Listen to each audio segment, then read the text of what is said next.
Hello, everyone. Thank you for joining us. We're just going to get started here in 1 minute. If you would like to introduce yourself and your organization in the chat, we'll get started here shortly.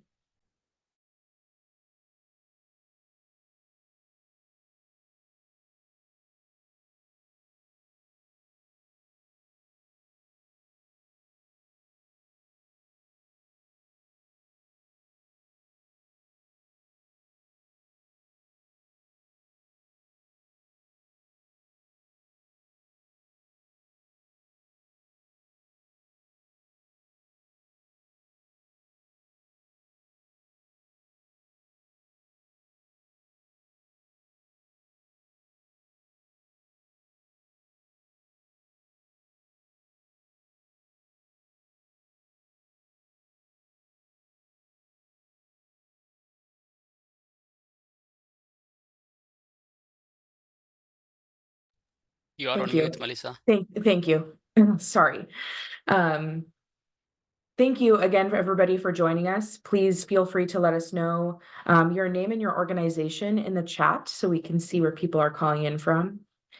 At any point during today's webinar, if you have a question, please feel free to ask it in the Q&A box. We'll be monitoring that Q&A box throughout the webinar, and we'll have time for questions at the end. We'll also have one poll today to see your interest in a particular topic. So when you see that pop up onto your screen, please participate. The presentation for today's webinar will be saved on ASAP's website on intrahealth.org/ASAP resources, and we'll actually send a link in the chat shortly with the presentation slides as well as a few relevant resources. Just a little bit of background on the ASAP project. We are currently in the ASAP 2 phase of the ASAP project. The purpose of the project is to rapidly prepare local partners to have the capabilities and resources to serve as prime partners for the USAID and PEPFAR programming. We have 2 strategic objectives.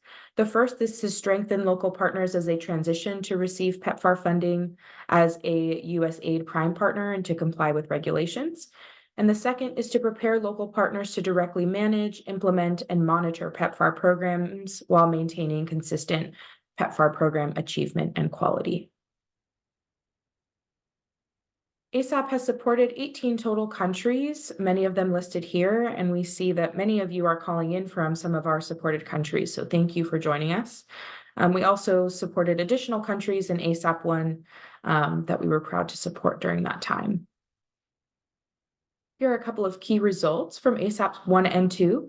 ASAP has supported 126 total local organizations in 18 countries, and 113 of those were local partner organizations and 13 were local government partners. USAID and ASAP have broadcasted 110 webinars for more than 22,000 attendees in 76 different countries. So thank you for contributing to those numbers today. Most of our webinars are available on our website, the ASAP Resources website, and are available in 3 different languages: French, Portuguese, and of course, English. And all of those are available for you to view and as a resource to you and your teams. So please use those resources as you need them. We have additional upcoming webinars in the next couple of weeks. The first is writing an abstract. We have next week's webinar on business development. The following week, we have a procurement and property management and compliance webinar, as well as financial policies, internal controls, and compliance for USAID at the beginning of next month. We have 3 presenters today, all from the ASAP team. The first is Catherine Brokenshire-Scott. She is our ASAP 2 project director. The second is Goltene Kebede, our senior technical advisor for strategic information, as well as Dominique Mba, our ASAP 2 senior capacity advisor for financial management and compliance. So they will be able to answer any of your questions today, as well as present today's webinar. Catherine, I'll pass it over to you. Hello, everybody. It's so nice to all be together on this webinar. We're really delighted that we're launching the NUPAS Plus 2.0. We have numerous slides for you, and we also encourage you to go to our website and get the information directly.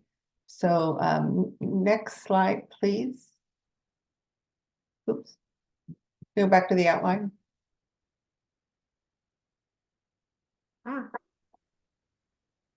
Okay, so we're going to talk about the overview, and Melissa's just done a great job about that. We have a training manual that is in English, and it's on our website, and you can access it right now. We're going to talk about the development process of the NUPAS and the NUPAS Plus and the NUPAS Plus 2.0.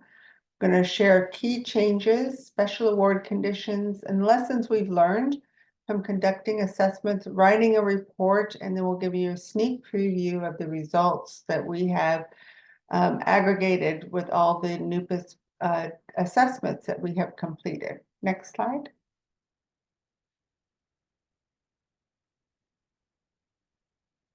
So this is where you can go. You can go to www.intrahealth.org/ASAP-resources.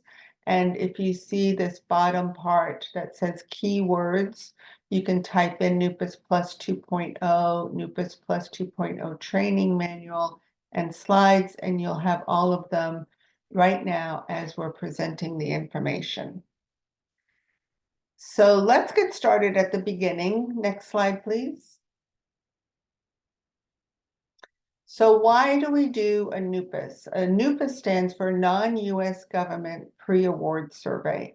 And it's a requirement for USAID to assess the risk of local and international organizations to make a decision as to whether or not it's low enough risk for USAID to provide funding. So the provisions, the mandatory standard provisions, ADS Chapter 303 is very important for all local partners.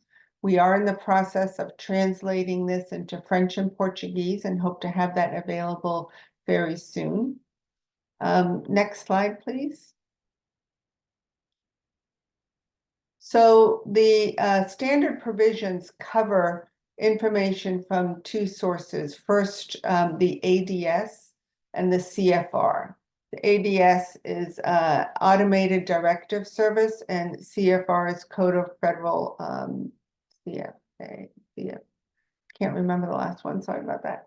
But in the one code, you'll see here, it says, in addition for competitive grants or cooperative agreements, the federal awarding agency must have in place a framework for evaluating the risks posed by the applicant before they receive federal funds. So there it is. That's the regulation that international and locals need to comply with. Next slide. So in the pre-award assessment in the 2 CFR Code of Federal Regulations, it came back to me, Code of Federal Regulations, this source of information also includes the mandate that pre-award assessments must be completed before any award is made, and the award is made based on the level of risk associated with that organization. Next slide. So not only is a prime going to be getting a pre-award assessment, but it is a requirement for all primes to do the similar pre-award assessment for all of your subrecipients. So you're supposed to evaluate each subrecipient's risk for noncompliance with federal statutes, regulations, terms and conditions of the subaward for purpose of determining the appropriate subrecipient monitoring described in paragraphs below, the subrecipient's prior experience with same or similar awards. The results of previous awards, including whether the organization has received a single audit and the audit report, can to some extent cover some of the requirements of doing a pre-award survey, but you are still required to do a pre-award survey. So that means the local prime gets an assessment from USAID, and then you in turn have to assess all of your subrecipients. And What we're proposing is the NUPAS Plus 2.0 to help you with this process. So this is the main reason for having this webinar today, is to showcase how we conduct pre-award assessments for local primes, and USAID uses our results to determine what type of award and if there's special award conditions. And then to share with you the same tool we use so that you can use it with your subrecipient local partners. Next slide, please.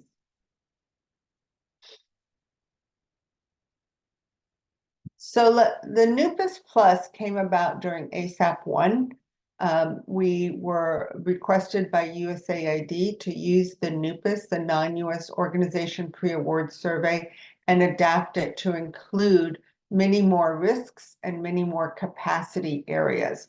So over a course of about 5 months, 16 international organizations and local partners grouped together, and we created the NUPAS Plus. The process was, we brought together our own internal organizational policies, which are compliant with USAID terms and conditions. And we created an Excel spreadsheet of all the terms that we cover amongst ourselves, and then we fine-tuned it. And then we developed a risk assessment scoring methodology. So this was a large effort with multiple people being involved. And then the final product was pre-tested. And then we have done over 93 NUPAS Plus assessments. And based on all of that information and experience, we have developed the 2.0.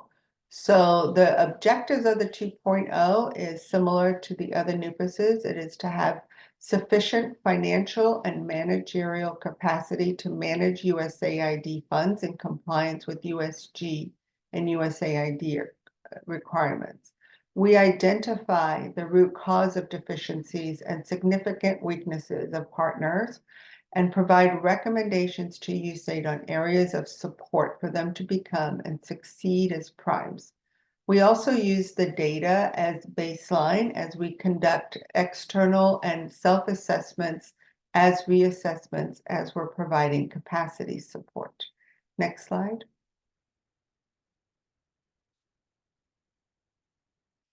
So this slide shows you the different domains. The NUPAS had originally 6 domains and 28 questions. And it did not identify the root cause of any significant weakness. It simply identified what the weakness was.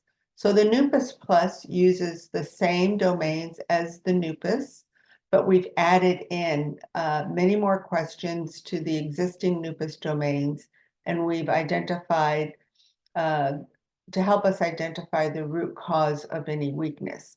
We also went beyond the 6 domains and included human resources, information technology, M&E, mandatory standard provisions required as applicable, and then the environmental requirements.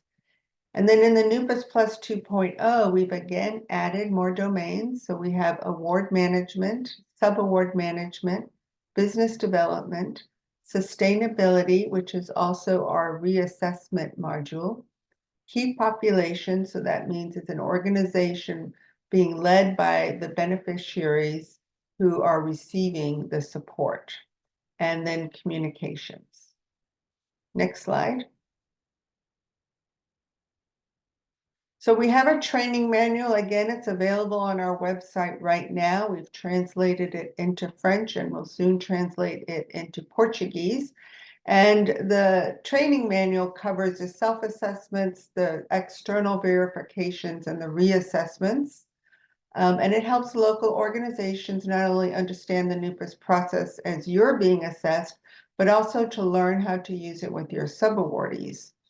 And those involved in assessing organizations, becoming primes, or you're a sub-awardee waiting to become a prime, or you're a prime and you have sub-awardees. Next slide.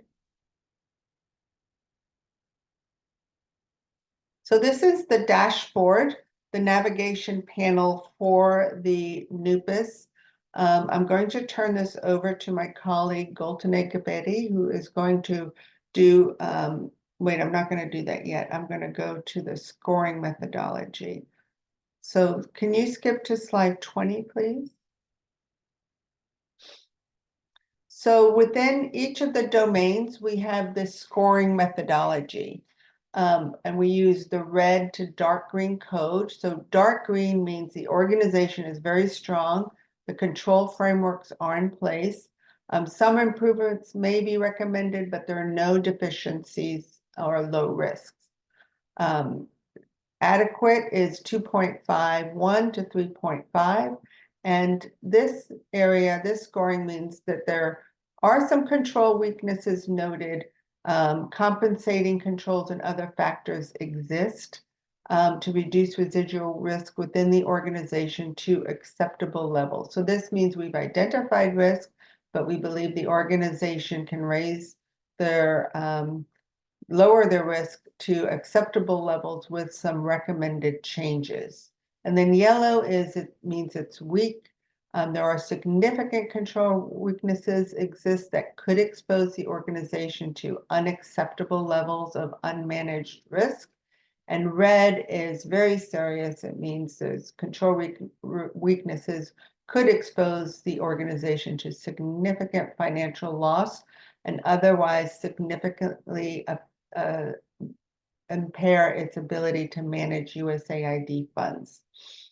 And the next slide shows a little bit more in detail how we do this. Next slide.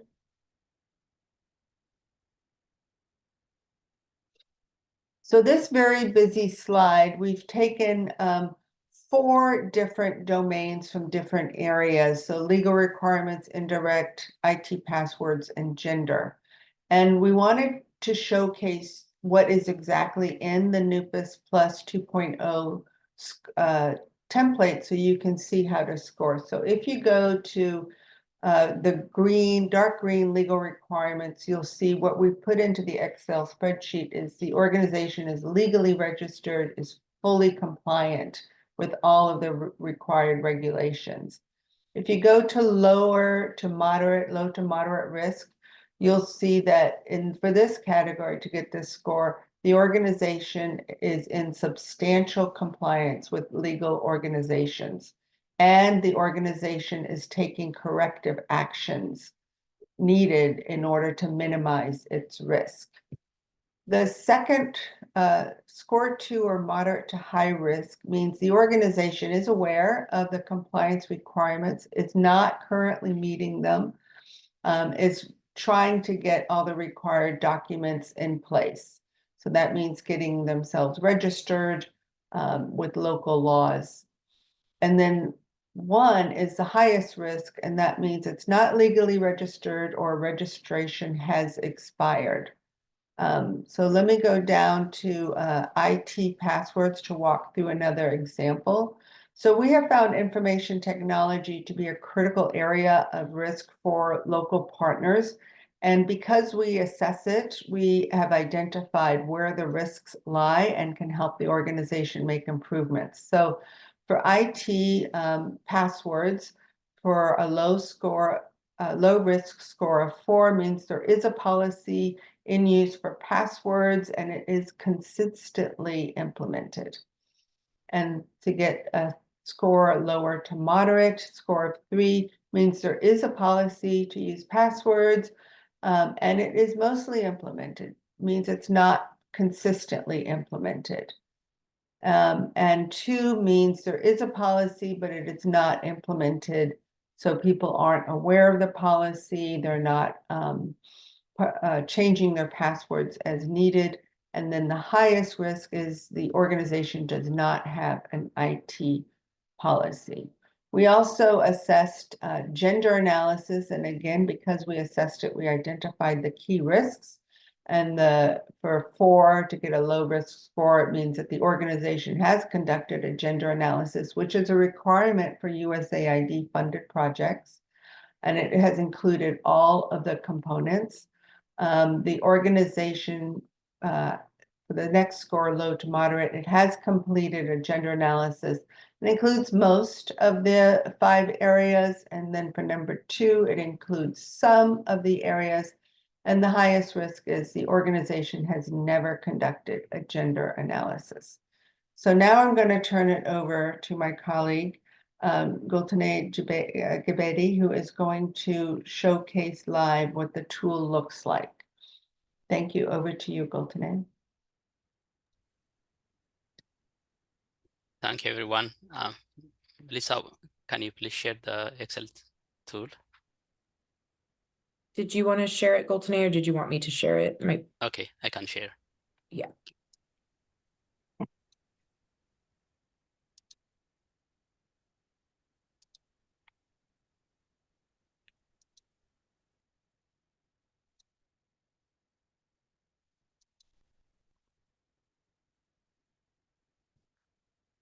Can you see my screen?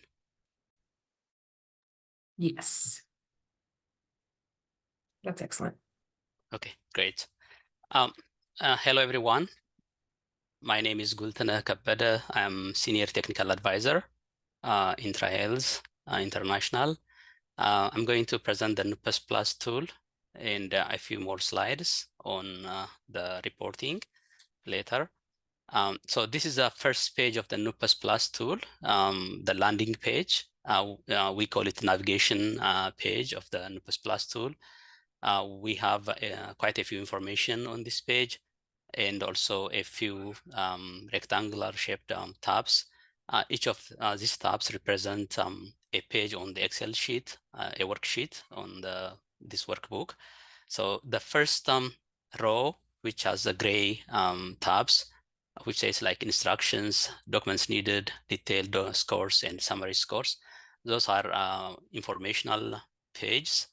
And these are all hyperlinks. If we click each of those, it will take us to the page that we are looking for. Then the next row is blue tabs, which represent the original NUPAS tools. We have 6 original NUPAS domains: legal, financial control, procurement and property management, human resources management, organizational sustainability, and performance management. Then the green ones are part of the NUPAS Plus 2.0 domains. We have in total 21 domains of the NUPAS Plus domains. So in total, this tool has around 27 domains. The green ones are the additional NUPAS, either NUPAS Plus 1.0 or 2.0, depending on which domain we are looking. I think this has been described by Catherine. So let's look at the instruction page first. This is the instruction page. When I click the instruction tab, it takes me to the instruction page. And we have detailed instruction in the first 2 columns. Then we have the scoring methodology in at the right of this table. So the scoring methodology, which is described by Catherine, has 4 categories, like the inadequate to weak, adequate, and the strong.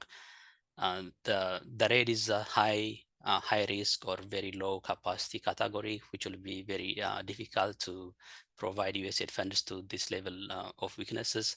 But the yellow is still weak with significant capacity strengthening support that organization can be strengthened and they can manage USAID funds. Then the adequate is still there are weaknesses, but manageable level of risk. Strong is high risk, low risk or high capacity category. Organizations in this category are considered as strong capacity, even though there can be some areas for improvement. Then the next page is documents needed. We have a very long list of documents that are needed to complete the NUPAS Plus review. For each of the domains, we have specific list of documents that needs to be reviewed. The list of documents that need to be reviewed varies from one domain to the next one. This list is provided to the local partners around the beginning of this process so that they can make ready. Like, doesn't mean that all these documents need to be available at the start of the process. If they do not have, then bring the capacity building stage. The ASAP or any organization that will be supporting that local organization will help them to develop the missing documents, like those could be guidelines, reports, or any controlled document. Like then the next tab is a summary score page. This is a page which summarizes the NUPAS Plus scores from each of the domains. It's automatically linked with the domains, so that when the scores are entered in each of the tabs, it will be populated here. I'll show you maybe later how it will look like when we reach at the detailed the domains. We will just exercise some scoring, and this will be populated automatically because it's linked by formula from the background. We also have the detailed score tab. The detailed score tab is similar to the summary scores, but the summary score just presents the average, domain average. This one has more details like subdomains, subcategories under each of the domain. For instance, the legal one, the legal domain has 9 subdomains or subcategories under it: sub-awards, pre-award questionnaire, agreements, monitoring, audit, tracking, taxes, delegation and authority, delegation of authority, and lawsuits. So each of these will be populated. And one thing that I would like also to mention is that we have the baseline scores, reassessment 1 and reassessment 2. So the first time the assessment is done, it's considered as a baseline assessment. But after conducting capacity strengthening to that local partner, we will also sometimes conduct reassessment, and the reassessment is considered as reassessment 2 if time allows, and if there is budget, or if there is a need, and reassessment 2 is conducted. We also have some space for reassessment 2. All the scores will be shown side by side. We have a like changes log page. That's just informational page to follow up whatever changes are made to this NUPAS Plus tool. It's not useful for local partners, but for us, it helps us to track change that we made to the tool. This tool is password protected, so that we keep the integrity of the document and nobody can change it, because we would like to have some standardization in the comparability between the NUPAS Plus assessments. And look, anybody can use it, but we are not authorizing people to make change to the tool itself, like to the content of the tool. What the users can do is they can enter scores here. Like for instance, they can enter scores, but they cannot make change to it. This is the first domain, which is NUPAS legal domain. So this is how it looks like. We have categories, subcategories of the legal domain, like legal organization definition, legal requirement, organizational structure, governance, and control environment. All these are part of the NUPAS legal domain. We have then the procedure. The procedure guides us on how to conduct the NUPAS Plus review for this specific subdomain. Then we have the high risk category.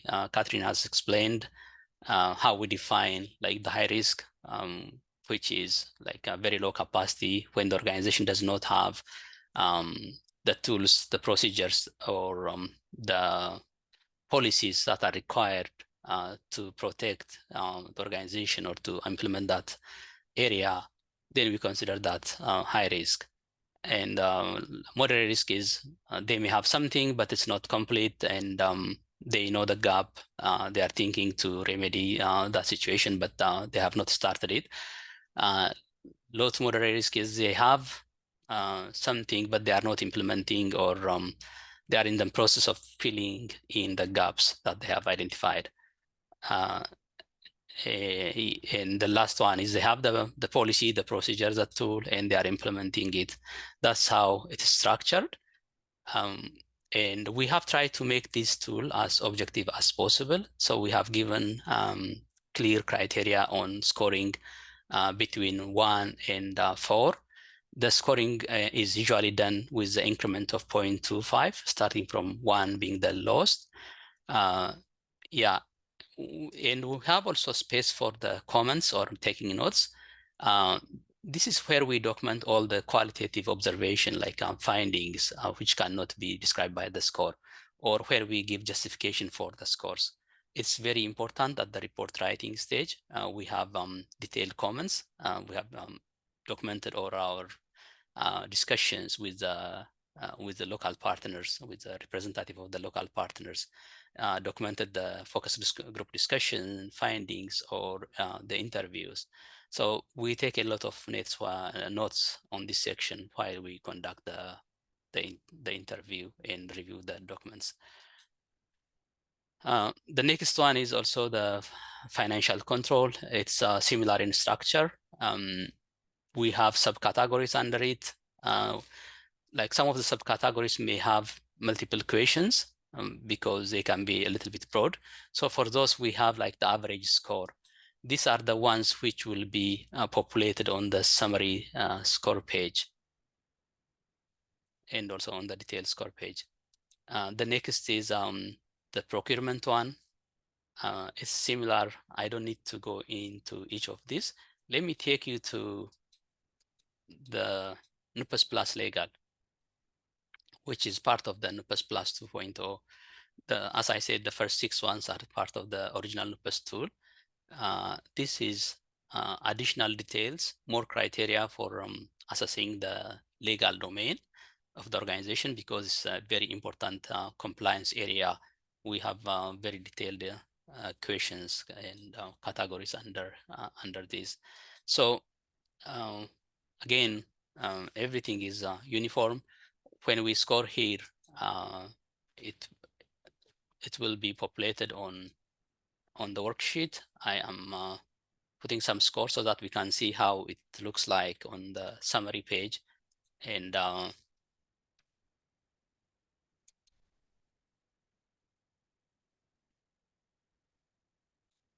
yeah, so it's color coded. When we enter the values, it automatically color code. It shows us the risk level, either yellow, green, or light green. So here, because we entered the values, it also brought the detailed score or the summary scores here. Yeah, here also it's populated. So it's linked with hyperlink and formulas behind. Yeah.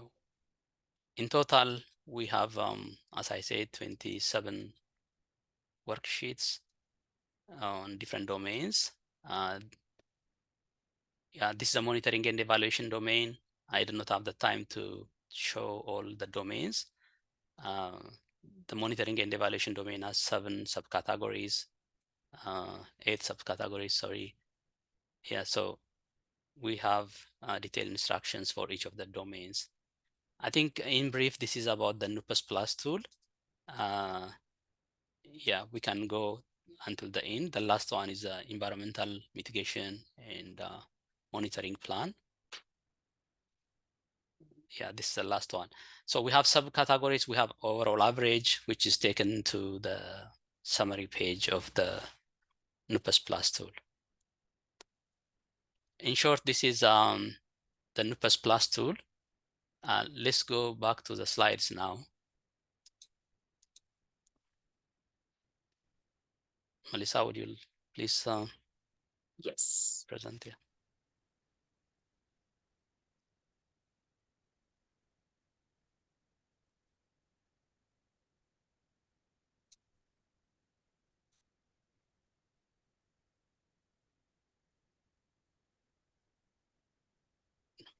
Yeah, Dominic is going to present for us, sharing his experiences from the field.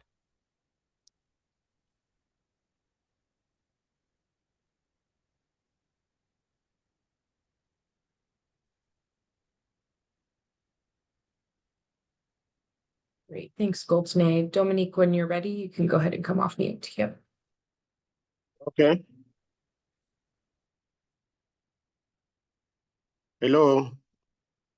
So please, Melissa, you will help to share from your side. So in sharing the experience in conducting the NUPAS Plus, I am Tega Dominique Ba, Senior Capacity Advisor for Financial Management and Compliance. Happy again to be within your midst to share experience in using the NUPAS Plus tool. What I want us to understand from this start point is, once we are conducting the assessment, we need to have the end in view. The end is, there is a report that needs to be prepared. I think Gurtini will have an opportunity to get to this report. So we are working within the framework of a report that will also communicate the gaps that would have been identified with the partner we are assessing.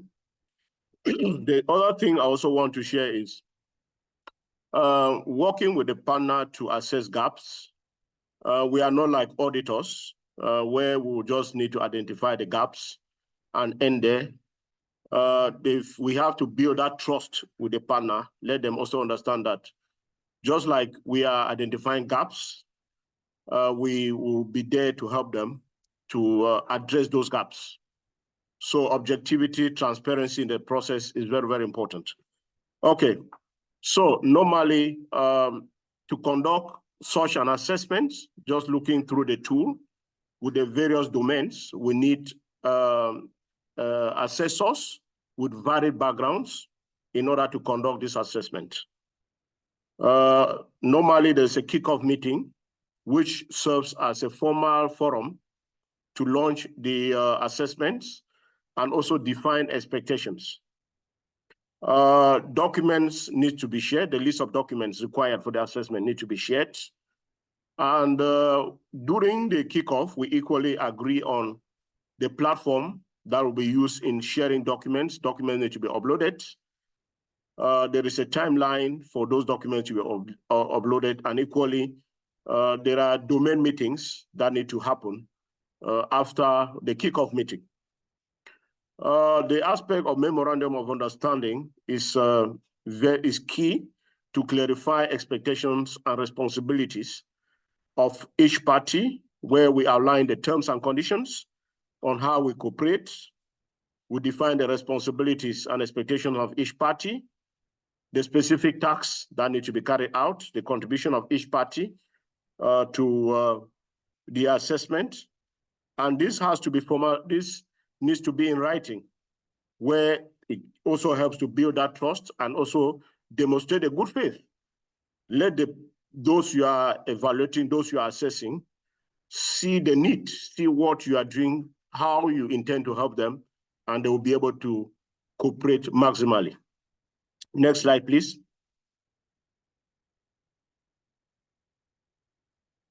Okay, so we'll normally start with an initial desk review. Once the documents have to be uploaded, which is normally a very challenging aspect for the LIPs, because the list of documents is a very long list, but we equally encourage those we evaluate, those we are assessing, to upload the documents as soon as possible, and they should not wait to gather the entire list of documents before they upload. Where the document doesn't exist, we encourage them to also be objective enough, because during the capacity building phase, those documents can be developed in a collaborative manner to address whatever gap. It helps also for us to gain a better understanding during the documentation review of the business of the local partner. And meanwhile, we can start completing the tool.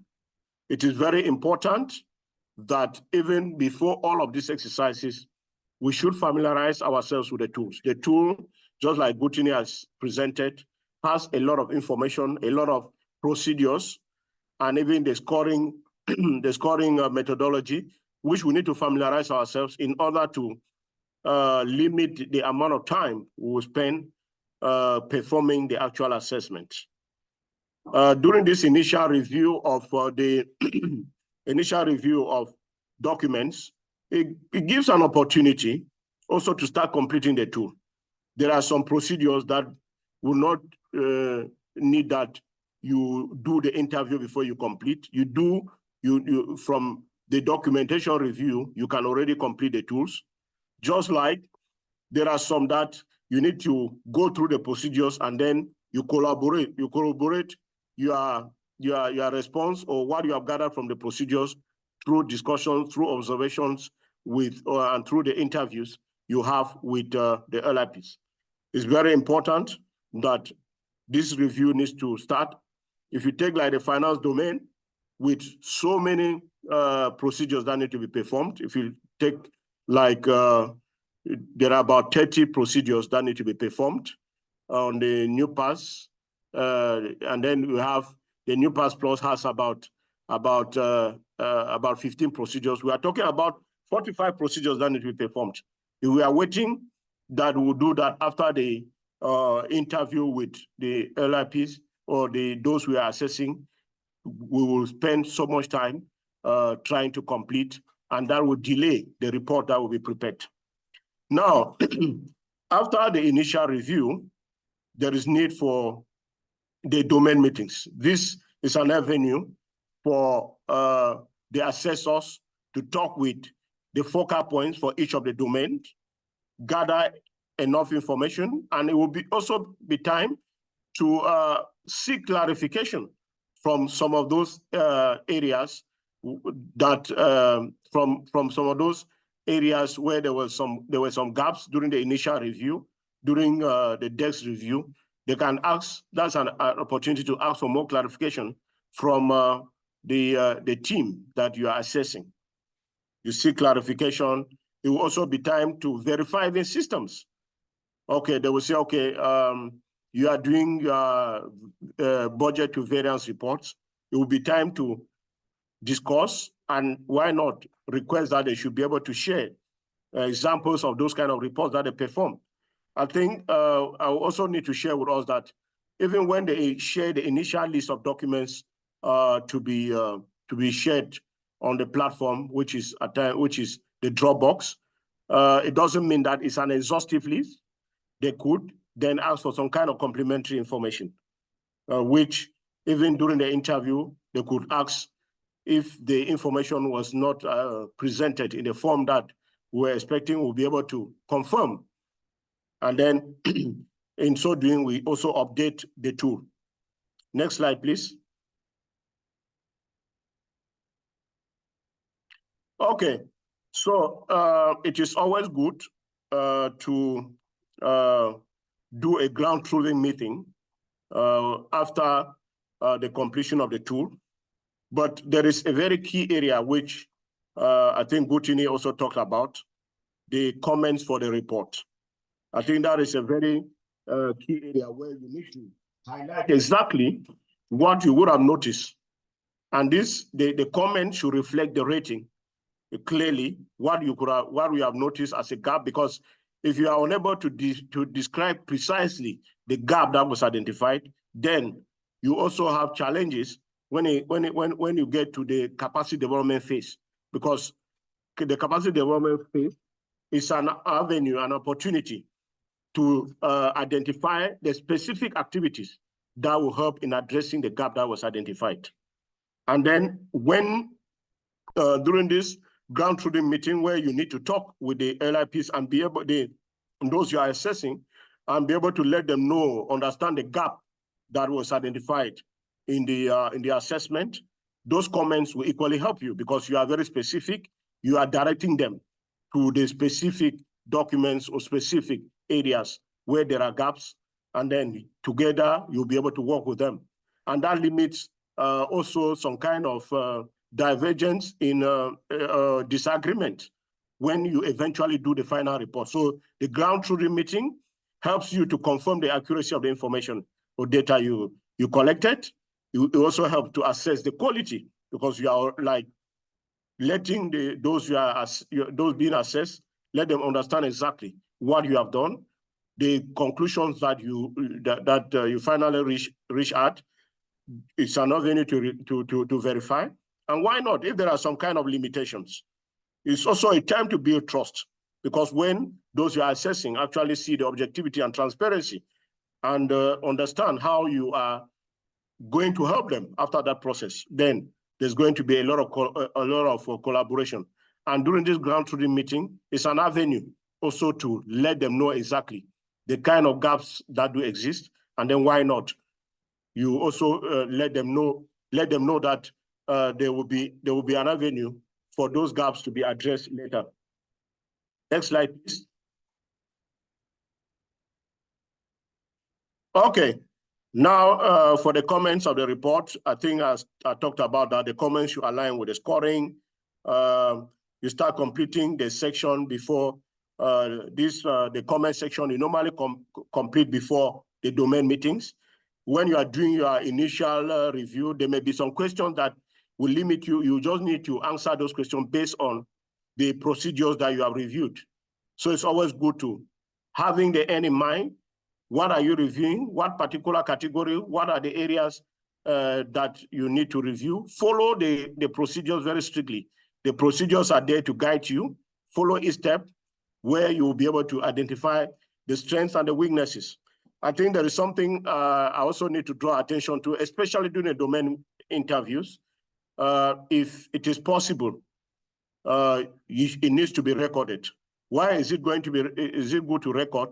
Because you may, during the interviews, you may take note. You may not be able to take note of everything that you think is relevant. And those notes that you take and even the recordings would equally help you, because as I indicated, starting with the end in mind is starting with and knowing that there's a report that needs to be done. And part of the report is you need to write about the background of that particular area that you are working on. And that background, the notes that you take in the course of the interview may not be sufficient enough. And then the recordings will be able to help you top up the information. You need to be very specific. I think this is critical on the gaps that you identify, because if you are not specific in the gap during the capacity development phase, you find yourself, you find a lot of difficulties. And now you need to make sure that the comments are properly written. If the comments are properly written, then at the end you have a great report. It makes it easier to write out the background, just as I indicated. You need to describe the gap noticed, and then why not also the recommendation. Next slide, please.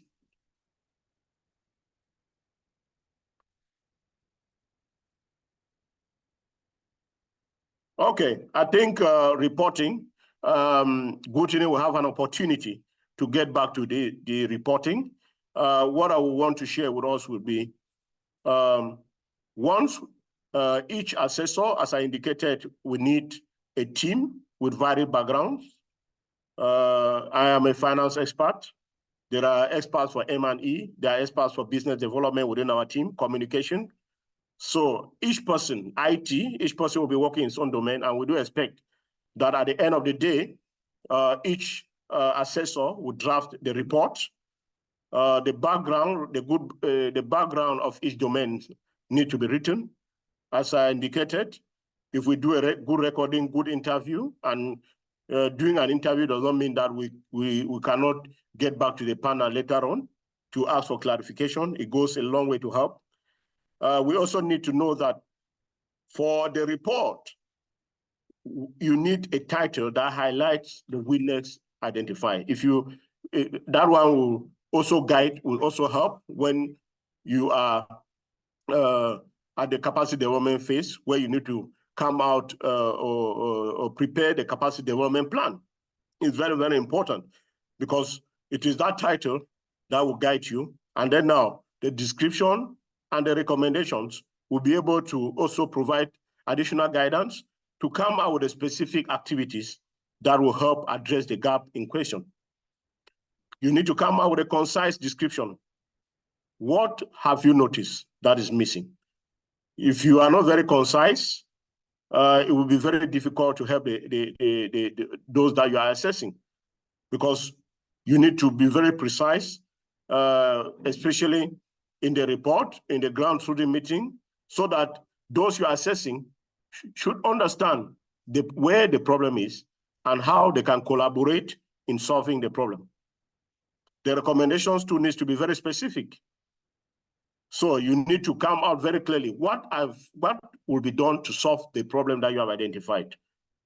Because if that is not very clear, it will be very difficult for those that you are assessing to accept the recommendation and be able to provide the support and collaboration for that gap to be addressed.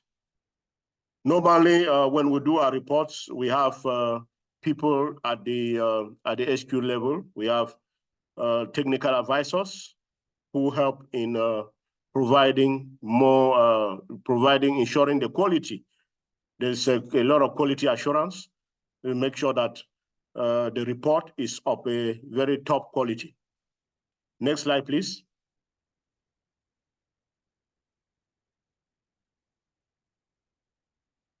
Okay, normally in this report, I think we need to talk about, there are some areas that we need to flag. We have, these are areas where we need to draw the attention of the funder of some kind of things that pose risk, which need to be addressed within a specific time period, which need to be addressed within a specific time period. And normally, the time period may range between 3 months, 6 months, and 1 year, where they do expect those areas to be addressed. So even during the capacity development phase, capacity building phase, there's a lot of focus on this area to make sure that these areas, high-risk areas that pose a lot of risks, are addressed as soon as possible. Next slide, please.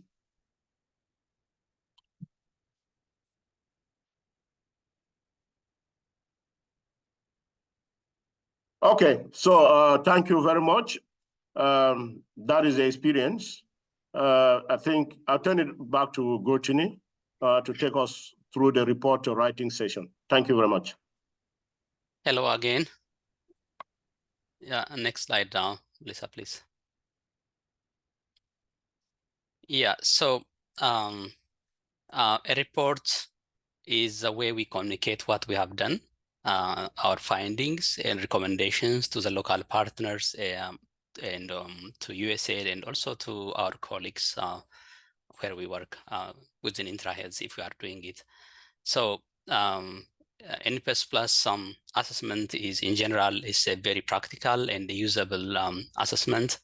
The purpose of doing the assessment, I think that we have objectives, but in general, summarizing it is to find out where the local partner stands in terms of compliance, rules and regulations, and capacity on different domains, and prepare a capacity strengthening plan and support that local partner to improve those weaknesses. So that is, in a nutshell, the purpose of a NUPAS Plus assessment. So the purpose of the report is also to help us achieve this goal. So we have a few points that we would like to summarize under the NUPAS Plus report. As I said, we will summarize the findings and the recommendations. We also prepare a capacity strengthening plan and help those local partners to mitigate those challenges. Next slide, please. So following this principle, a NUPAS Plus report should be accurate to reflect our findings exactly as we have found it, and it should be free of errors and distortions. It should be fair and objective as much as possible. We don't want to exaggerate any weaknesses, or we do not want to hide anything, so it should be objective. The tool itself is prepared to make this process as objective as possible. It has the report also has to be clear. The recommendations has to be clear. We follow the SMART principle, like in terms of making it specific, measurable, accurate, reliable and time bound. All the recommendations, we would like them to be like that, so that they become actionable. And also our reports We try to make them concise, but to have enough details to help us prepare a capacity strengthening plan. Then it should be constructive. It's not like for punishing the local partner or the organization that's being assessed, but as I said, to identify the areas of weakness and the strengths, and if there are weaknesses or risks, to fill those gaps so that the local organization can receive funds and manage them successfully. Then it should be complete. We need to cover all the domains, important domains. All the essential elements need to be covered. Finally, our report should be timely. If a report delays, its usability will be, I think each day passes, it will decline. So we produce reports as quickly as possible. Usually within a month's time period, the reports and the capacity strengthening plans will be ready for use. Next slide, please.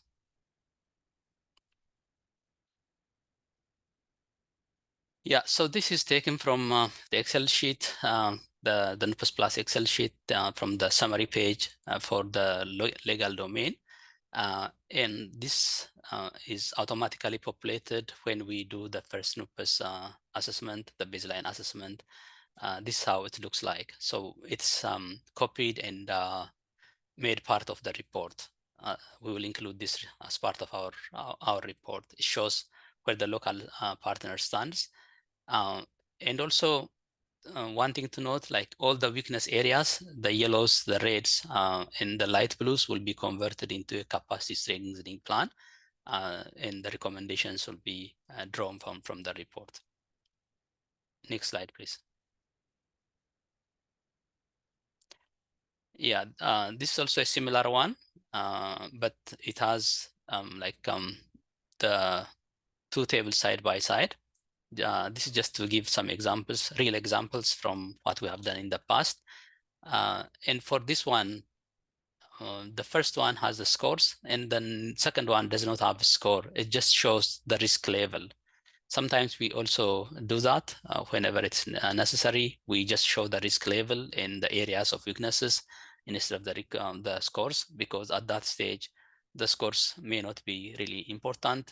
Yeah, of course, we need them at the end for comparison purposes, if to show if there are progress over time after we provide capacity strengthening support to the local partner, but to help us prepare the capacity strengthening plan and also identify the high risk categories. Sometimes we just use the color codes. Next slide, please.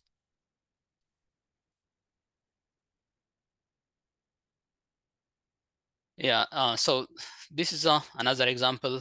These things mostly go into the annexes. We will include them as annex.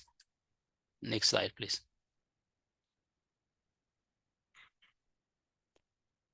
Yes. So these are the list of documents that goes into the annex, detailed domain, category, and subcategories. That's taken from the NUPAS Plus tool. Then list of documents, list of identify areas for improvement. Yeah, so those also, the rates, the color-coded ones will go into the annex. And also we also document a list of people who we interviewed at the local partner. If we conduct focus group discussions, we also show the focus group discussion participants, key informant interviews that we've conducted. All those will be documented, and those will be part of our annexes. Then finally, we also list documents reviewed. We have documents that needs to be reviewed, but not all documents may be reviewed. So we show the documents that are reviewed to complete each of the domains. These are part of the annexes. One thing I would like to emphasize is, I have already said it, but I would like to emphasize it. All the recommendations will be converted into capacity strengthening plan, especially if there are weaknesses. The weakness areas, or the recommendations will be converted into capacity strengthening plan. I will come to that to give you some examples. Next slide, please. Yeah, so these are some examples, like persons interviewed at the organization X, included like the chief of party, finance director, M&A advisor, chairperson of the board, audit committee chairperson, so these are some examples of people who are interviewed. We don't interview the country director for all domains, but for selected domains where it's relevant, we interview the country director. We also interview finance director where it's relevant. So we interview relevant people from each of the departments for the various domains that we will conduct. The right side is a list of documents that are reviewed to complete this assessment for local organization X. These are practical examples, as I said. So in this case, they have reviewed like around 48 documents to complete the NUPAS Plus review. So like for instance, gender analysis reports, CVs of key staff have been reviewed, M&A tools, gap analysis have been reviewed, data quality audit report has been reviewed, organization constitution have been reviewed. So all those things need to be reviewed. Some of the documents are mandatory. If they do not have those documents, then that's considered as a gap, and that gap will be included as part of capacity strengthening plan. Next slide, please. Yeah, this is a capacity strengthening plan. We have the domains and the criteria on the left side of the form. So for instance, under the legal domain, we have the subdomains under it. Then the NUPAS Plus score will be also brought here, copied from the Excel sheet and brought here. Then the key activities that are basically taken from the recommendations. So that's why we want the recommendations to be smart, like very specific and actionable, to help us to come up with a capacity strengthening plan for the local partner. So NUPAS Plus assessment is like a very, very usable assessment. We don't do it and just shelve it somewhere like for later use. We do it, we immediately convert the findings into a capacity strengthening plan. And actually, we are usually in a hurry to start implementation because we have limited time. So we also list expected results.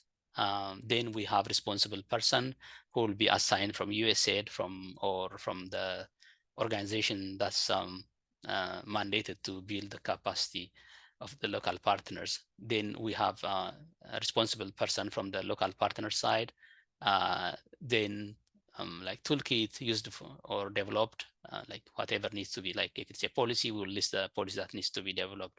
If it's like a capacity gap, we will list like maybe like it's a data analysis on Excel, using Excel, or like data visualization or something, like a specific thing will be listed there. We also have start date and expected end date listed on this document. Then if needed, we also will indicate the reassessment done. If reassessment is mandated or if you have budget for it, we recommend conducting a reassessment to check if there are progresses or how much progresses are there. Then we will also show the score between the reassessment, the baseline and the reassessment. So this is a form that we use to develop the capacity strengthening plan. At the top, you have the name of the organization, the country, and the date this assessment is prepared. The capacity strengthening plan is prepared. Next slide, please. Yeah, now I call upon Catherine to present the results, some of the results that we have seen in the past. Thank you so much, Gultane.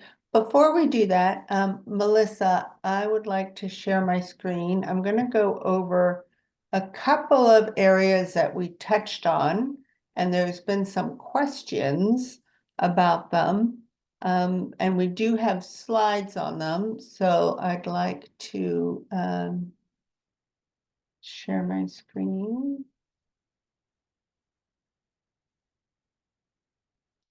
So first, I'm going to talk about a little bit more about the capacity development plan.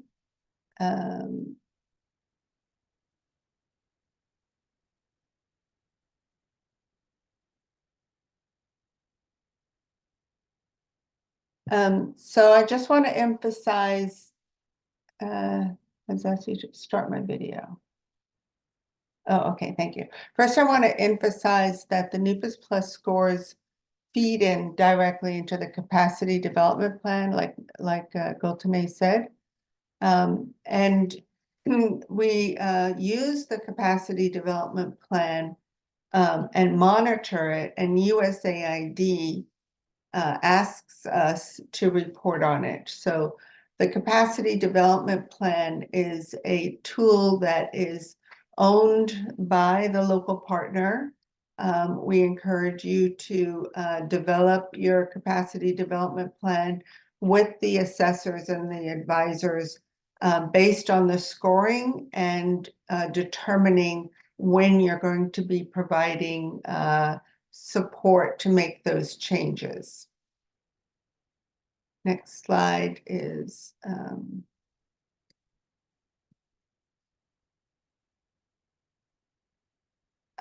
in the report, you need to indicate the recommendations to be implemented internally or externally. The capacity development plan should include all of the weaknesses, whether they'll be addressed internally or externally. And the next slide, this slide has an example of building the plan. So you'll see that the LOE charge, wait, that isn't the slide I wanted to show. What I really want to show is this slide. I know it's small, but what I wanted to show specifically is the rating. So the rating scores in the NUPAS are uploaded into the capacity development plan with those very specific areas, identifying the activity that's going to happen. In our case, it's usually the advisors who are going to be providing this support, the key deliverable, and the time frame, and who is responsible. So every organization has a capacity development plan based on their risk areas, and then the reassessments are based on the specific activity that we completed in the capacity development plan, and then rolled back into the NUPAS Plus 2.0 to show changes. So that's one thing that I wanted to share with you. And again, this is in the slide deck. The next thing I want to go and show you is on going over some of our key new areas. So I'm going to go to subaward management. So as we said in the NUPAS Plus 2.0, we have added 5 domains, and a very important one is the subaward management. Just to footnote, we also have a training manual on subaward management, which will be on our website later today. We have it in English and French. So the subaward management module, oh, let me close that. Sorry, that's a bit busy. The subaward management categories includes 22 areas. So it includes do you have a subaward manual? What mechanisms are you using? Subaward planning, do you go through a competitive process or non-competitive process? The pre-award assessment, did you use the assessment, any special award conditions? The flow down, so that refers to all the ADS and CFR regulations that apply to your mechanism, and do you flow it down to your subrecipients?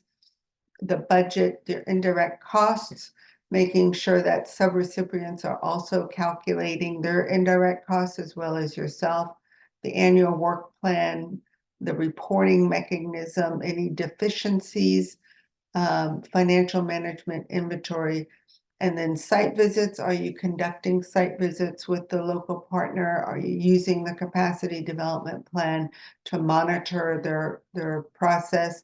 And is there a closeout plan in process? So in the slide deck that we have made available, there's about 100 slides that look like this, and we decided not to present them today, but I did want to highlight a few so that you know that they're there. So for each of the slides, for example, for subaward management, we have all of the categories in the left-hand column. Then we have the objectives.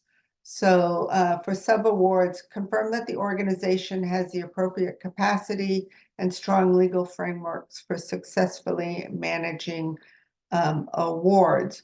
Let's jump down to competitive solicitations. Confirm that the request for application includes all components: organizational background, project goals, targets, geographical scope, thematic area, scope of work, and on and on.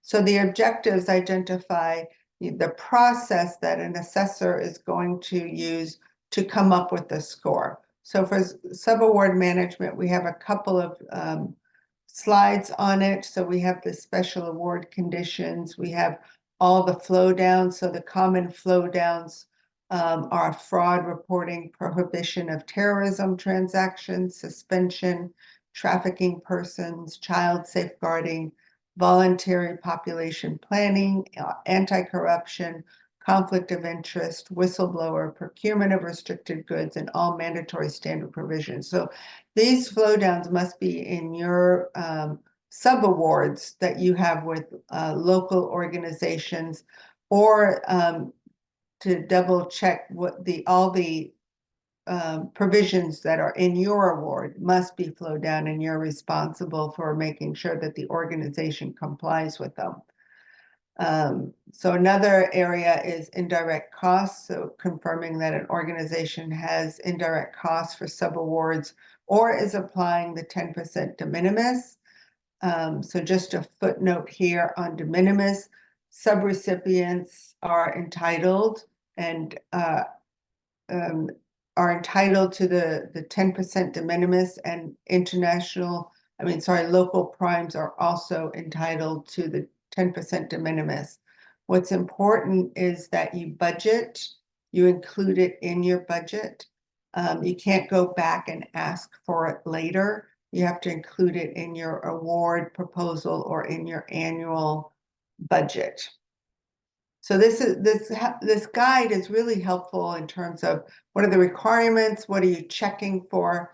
Let's see, I'm going to go down to slide, there's more on subaward management. On communication, so this is a new module that we included, and here we're looking at, does an organization have a communication strategy and goals? Do the staff have the capacity? Is there a knowledge management process in place?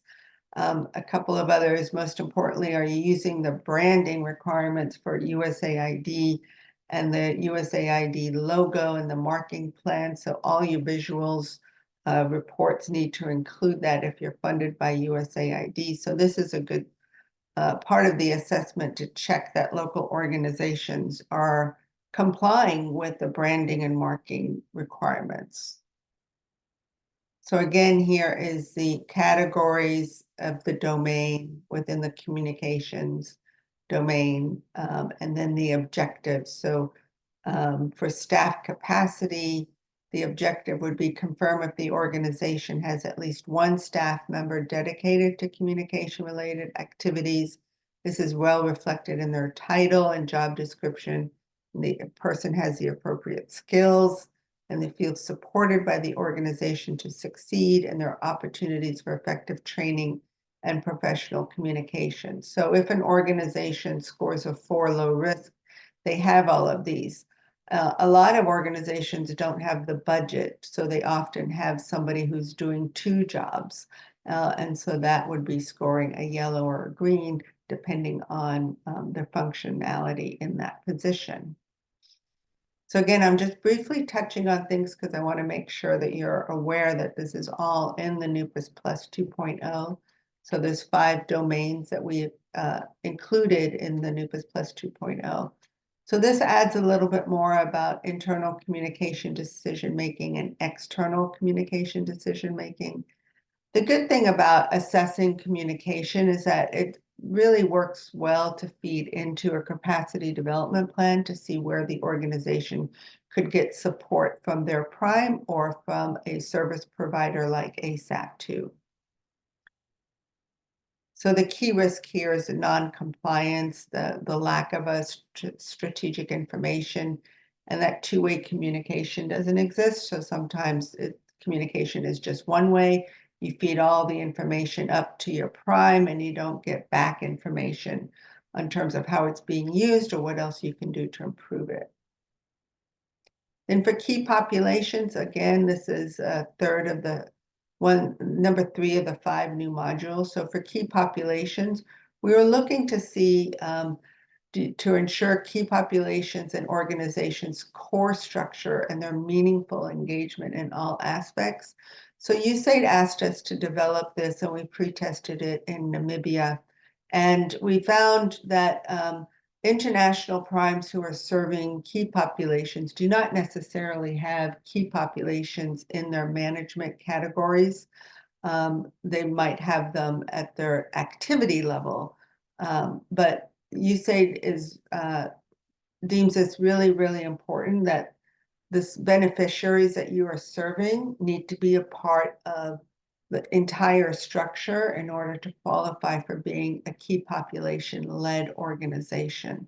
So we cover legal governance, human resources, organizational stability, community outreach, and then the country environment. So in some countries, we don't do this assessment because it's illegal, homosexuality is illegal, and we don't want to put anybody at risk. And so we tell people they don't have to do this assessment if they don't want to. And in other countries where it's legal, it really helps fine-tune that beneficiaries are part of the planning and the implementing and reporting of services to that key population. And again, this shows you the categories that we're assessing and the objectives, and then the documents that would be used to assess that local partner. There's some more of that. Again, this is all in the slide deck and will be part of our future training as we go into more detail. Let's see, I want to go to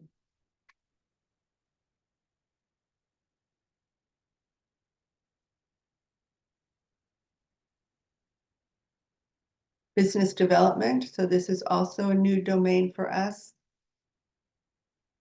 And for business development, we're looking at resource mobilization. Does the organization have dedicated staff? Do you have targets for resource mobilization?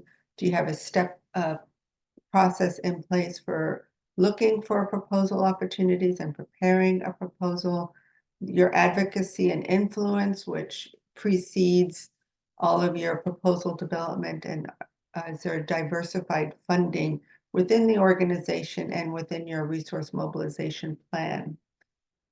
So again, here we have those domains, those categories, and we have the objectives of and the purpose on how to rate those particular areas. Then for award management, this is also a new module, and we were doing award management on ASAP too, but didn't really have an assessment criteria for it. So now we've developed one, and it covers startup. Do you have all the required documents? Did you read the award? That's the #1 offender, that the awards are very long and dense and people don't bother reading the entire award. And that's when you get in trouble, because all of those requirements are in the award, deep in the pages at the back, or sometimes the front. So then we look at leadership of the award in terms of your meetings with USAID, your consortium meetings, your staff meetings, operation and technical meetings. We look at your procurement. Are you following all the rules and regulations, as well as for financial management? Then for monitoring, looking at the reporting, the calendars. Are you submitting your SF 425s to USAID on time? Are you capturing and reporting on cost share? So I wanted to share all of the new domains that we have included, because we skipped over them, and I wanted to make sure that those of you who are very experienced in doing the NUPAS, that you're aware of the new domains in the NUPAS Plus. So now I want to scroll down to elaborate a little bit more on what Gultane shared about the capacity development plan. So as Gultane mentioned, we suggest that they be included. I think I've already done this. Sorry, I have already done that. My apologies. So now I want to go to the results. But before we go to results, I'm going to pause and see if there are any questions in the chat. Melissa, are there any questions too? Let's see here. There were the questions that were in the Q&A from before. Let's see if there are new.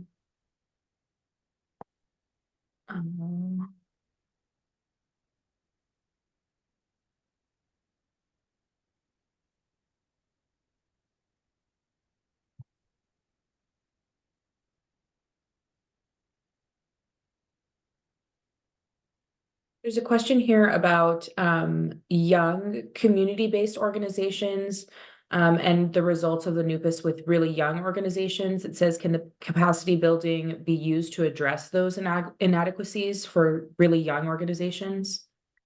Yes, so we have learned from experience that the newer, the nascent, the community-based organizations, to do a NUPAS Plus on an organization that has 3 or 4 people and has just started is too much of an endeavor because most of the scores come up as high risk because you don't have the policies and procedures in place. So the sustainability module, which has about 13 questions, let me go find that.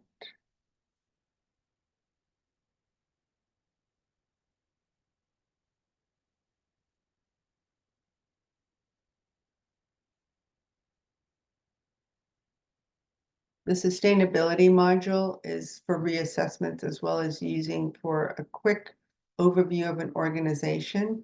So we look at sustainability, we look at finance, we look at human resources, IT, gender, and strategic information. And for each of those, again, we have the objectives. So we have learned from experience that trying to do a very large NUPAS Plus on a very small organization is it doesn't provide a lot of usefulness in terms of what to do first. And so we have developed a building block system for those local organizations, and we have several countries where there are either key pops or gender-based or OBC-based organizations that are very young, passionate about what the work they do excellent work, but have not focused on the organizational structure. So yes, definitely the assessment results using the sustainability is a good first step. And then we tend to focus mainly initially on leadership. So we work with the board and we work with the executive management to put into place all the structures. And we spend about 2 or 3 years with them to get them to that higher level. So great question. Anything else? There's a question here on a template for the capacity development plan. Is there a structure folks should follow? Yes, so we will have the template for the capacity development plan on our website. I apologize, it's not there right now, but we'll put that up immediately after this meeting. Yeah, there is also one question regarding the team members who will be doing the assessment. So, Catherine, would you like to say who should conduct the NUPAS Plus assessment? Okay, so to share our experiences, we started off with having a certified auditing firm conduct our NUPAS Plus assessments, sustainability solutions, and they have done the majority of our assessments. So they're external assessments. The people aren't providing the capacity building themselves. We've learned, though, that in the localization process, there is a budget constraint and you can't always get an audit firm to come in and do the assessments. So we trained our 50 capacity advisors on how to use the NUPAS Plus. And usually it's a team of a couple of people, which require somebody with expertise in financial management and compliance, and somebody as an expert in M&E and gender. And then we also have governance. So it's a team of people assessing the modules that reflect their local expertise. And they conduct the separate interviews, so you'll have your kickoff meeting with the whole organization and your team who's going to assess. Then you'll set up interview questions based on the documents that the assessors have reviewed and given a preliminary score. And then you decide who you need to interview to get more information to inform your final score. And all of this is done in a transparent manner. We always share the tool beforehand. We encourage people to do their own self-assessment so that they become aware of the compliance standards. And as we come in as external, we can showcase what the standards are, from their current policies, where the gaps are in their policies, and then we use our experienced capacity advisors help the local partner develop, update policies and procedures, and then they are approved. We facilitate the approval process with the board, getting the board engaged. Really critical part of our capacity building is to focusing in on the board, and we've done about 30 board assessments with our 2 excellent leadership advisors. And that is the fundamental area where you're going to have sustainable change. It's working at that board level, having them understand the compliance processes, be responsible for implementing a risk mitigation plan, and basically providing much better oversight. Thanks, Gultane. Yeah, thank you. Anything else? There's Okay, a well, few more questions. Oh, I'm sorry. No, go ahead. There's a few more questions that were related to other topics, not what you just presented. Did you want to wait to answer those, or do you want to answer those now? Oh, we can answer them now. Okay. I'll We have stop sharing and I'll let you go back to sharing the results. no problem. Okay. Let me just ask this question. Is there an ideal timing between a NUPAS Plus assessment and a reassessment between the 2 different assessments? Right. So we initially started thinking about a year after the assessment, or 18 months. And that is a good structure, but what's better is to have a quarterly review of the capacity development plan and the scores, and for the local organization to see what they have changed since the last quarter, and do a self-assessment of their own scores on a quarterly basis, so that we're moving into a process like that, and still doing an external assessment.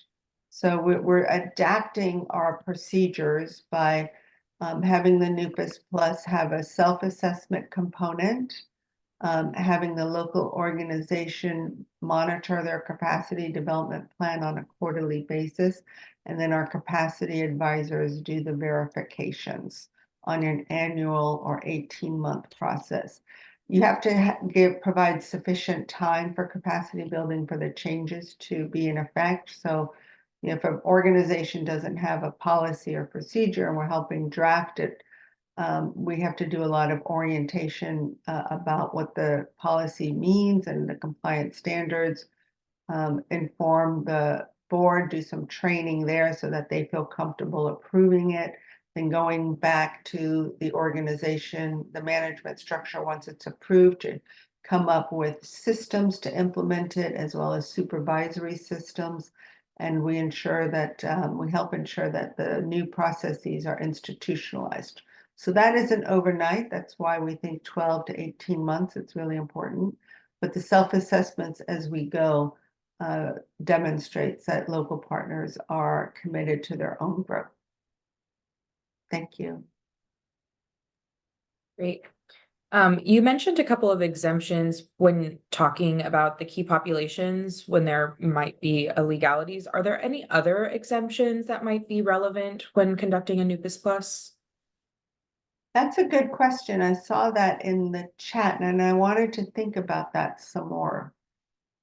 So I'd like to give ourselves the opportunity to reflect on that. I don't think there are. Dominique and Gultene, if you can think of any other exemptions to help answer that question.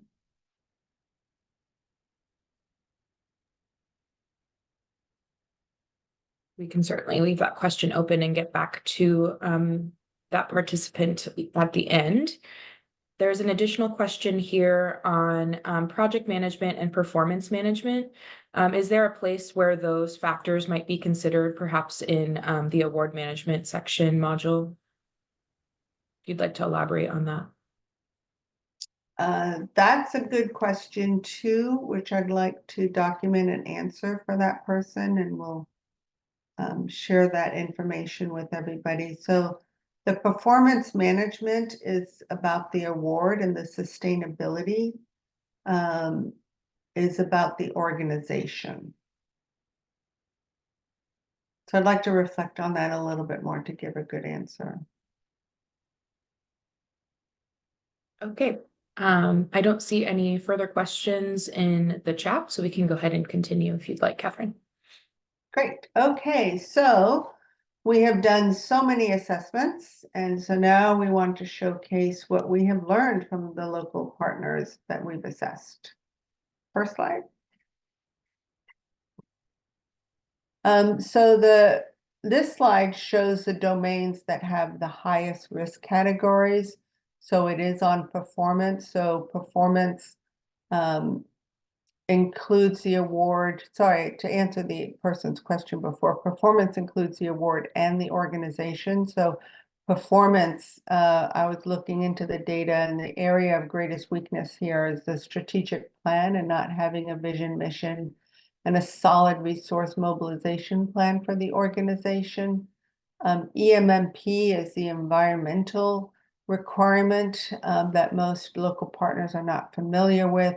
And then we get into the common areas for internal organizational procedures. So to read this is of the 93 organizations that we've assessed, 22% of them had high risk in financial management, 21% in property management, 20% in gender, sustainability, fraud, business development. So you can see that these are the key areas focusing on the reds, but let's not neglect all the beautiful greens and light greens on the other end, because USAID is definitely picking organizations that have a lot of capacity, but perhaps not in the US government requirement areas. Next slide.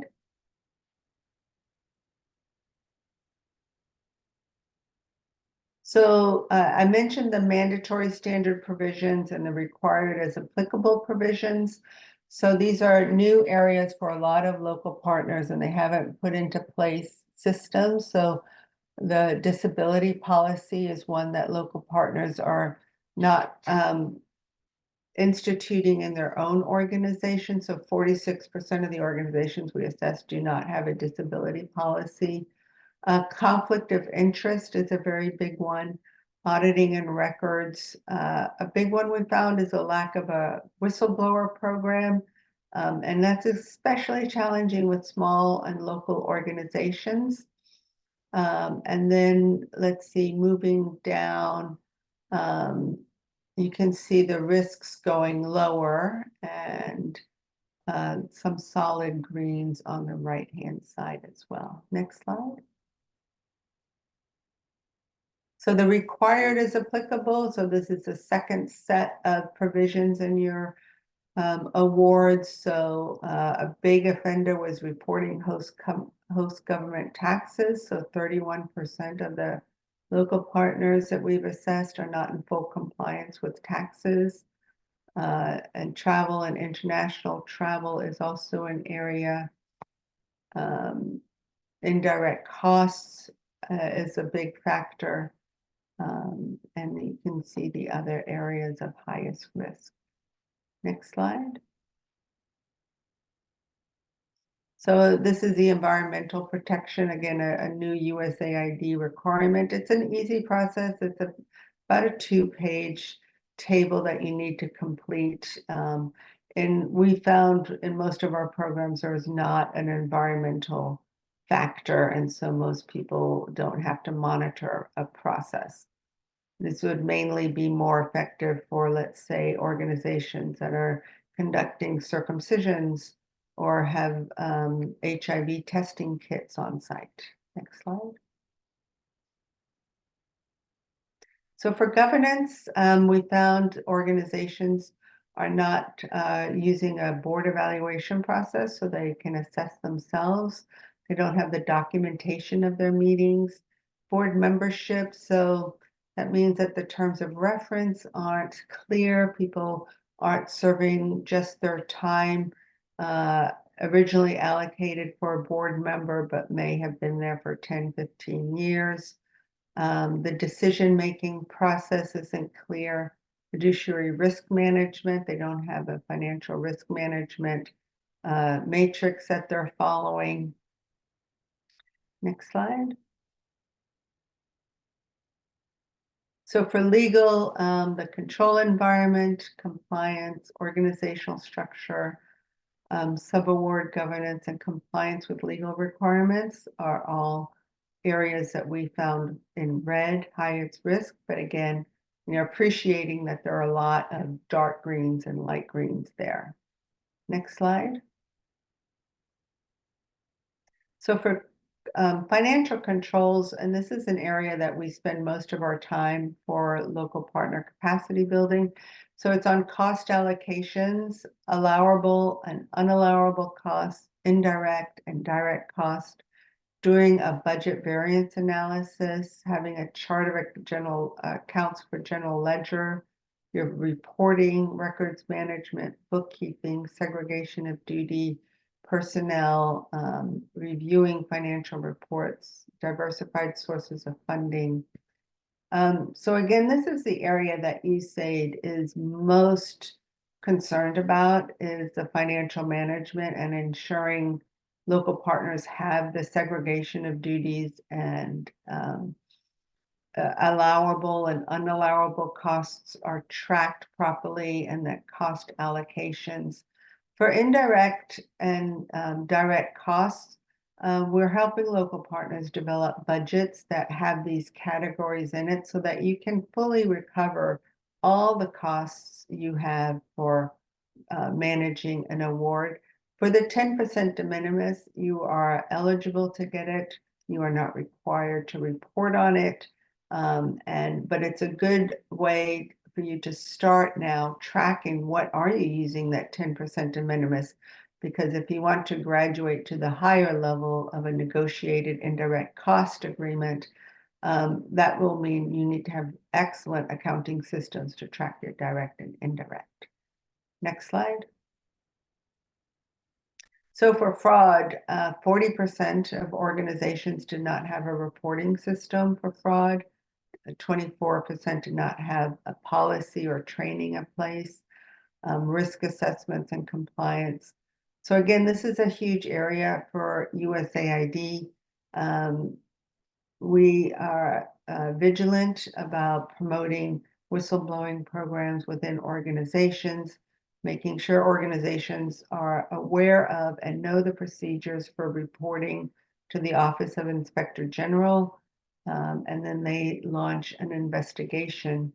And in Africa, where most of our support is, the regional office in Southern Africa has investigations with local partners on misuse of funding, and it's because people within the organization are reporting to the OIG on suspicious observations. So it's very important for management and leadership to take this very seriously, and to create the policies and the culture, most especially the culture of anti-fraud. So that means no paybacks for salaries, people don't have to contribute 5% of their salary to a fund. There's a lot of areas that are ripe for fraud, and so this looks at those areas and comes up with a mitigation plan. Next slide. So for procurement, for subawards, so 28% of local partners did not have a strong subaward process. Travel did not have strong policies and procedures for procurement of other items. And you can see what the other areas are. And again, procurement is one of the highest risk areas for fraud. So again, we take this area very seriously, setting up segregation of duty and internal controls. Next, and conflict of interest documents. Next slide. So property management, having an up-to-date inventory list, tracking system of all of your equipment that USAID has purchased for you, or you've purchased using their funds, having labels on it, doing an annual fixed asset register. Next slide. For IT, so again, this is an area that is not often included in any kind of organizational assessment, and we included it. And it's so important for a local partner to have the tools and the security of the IT system in order to function at the level that you as an organization want to function and USAID expects of you. So we found backups was the #1 area of highest risk.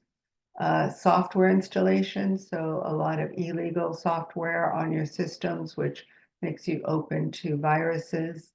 Disaster recovery plan, so what if you lose everything? How are you going to rebuild it? Data retention, staff termination, so when a staff person leaves, deactivating their access.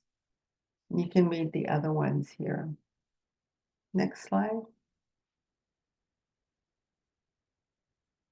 Human resources, so salary checks and references, #1 area for risk, ensuring that you have strong references and you've checked salaries from different sources, different employment areas.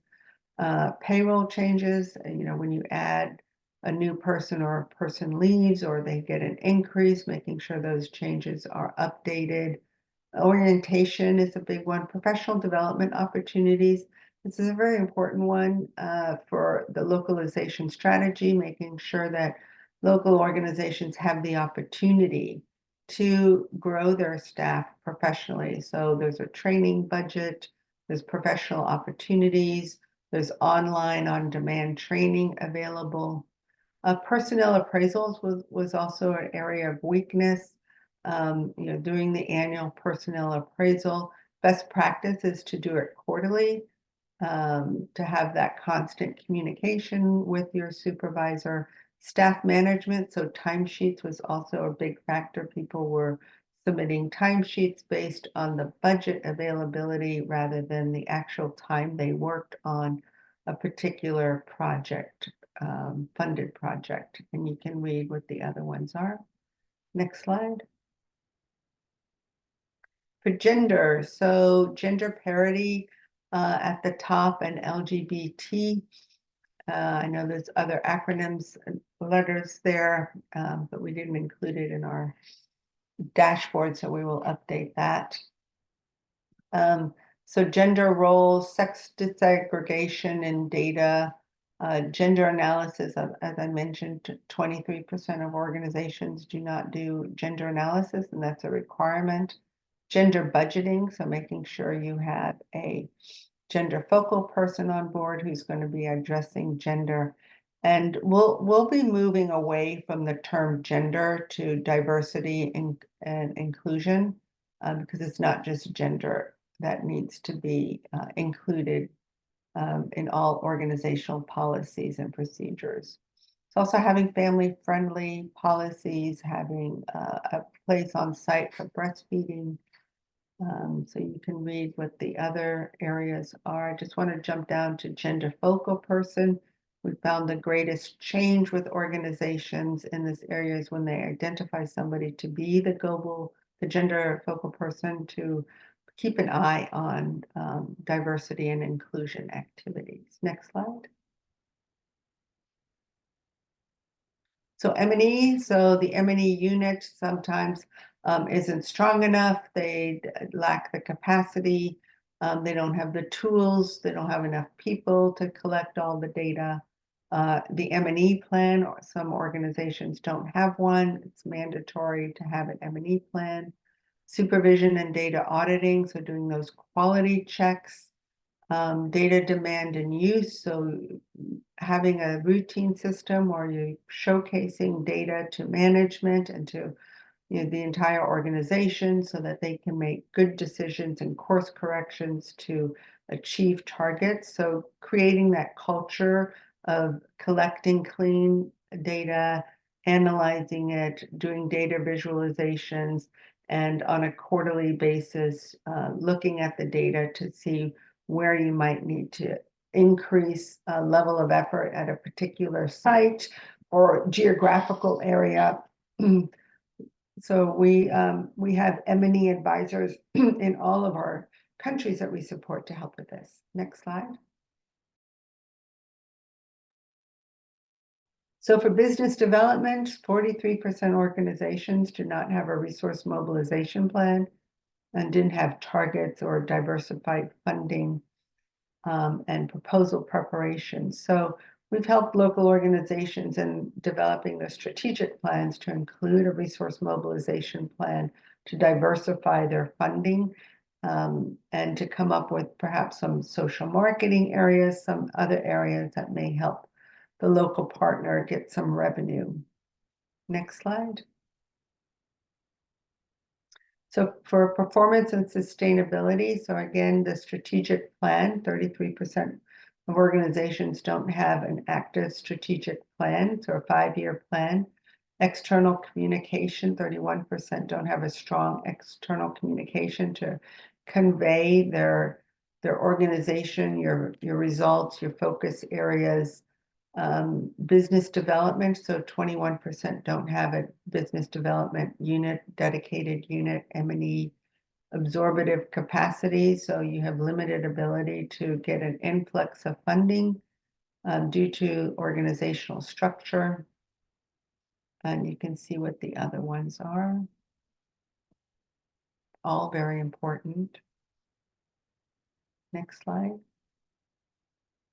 So the overall experience that we've had with all of the developing the NUPAS Plus and the NUPAS Plus 2.0 and working with organizations is that there's a lot of cooperation in providing documents and information, and senior management tends to be keenly involved in the review process. However, when we don't get the documents that are needed, that delays the entire NUPAS Plus process. So we ask local organizations for an agreement so that the expectations are clear, and when they feel that they can provide the documents, some say it's 5 days, some say it's 2 days, but we hold organizations to that, because if we don't get the initial source documents, it's a domino effect and everything gets delayed.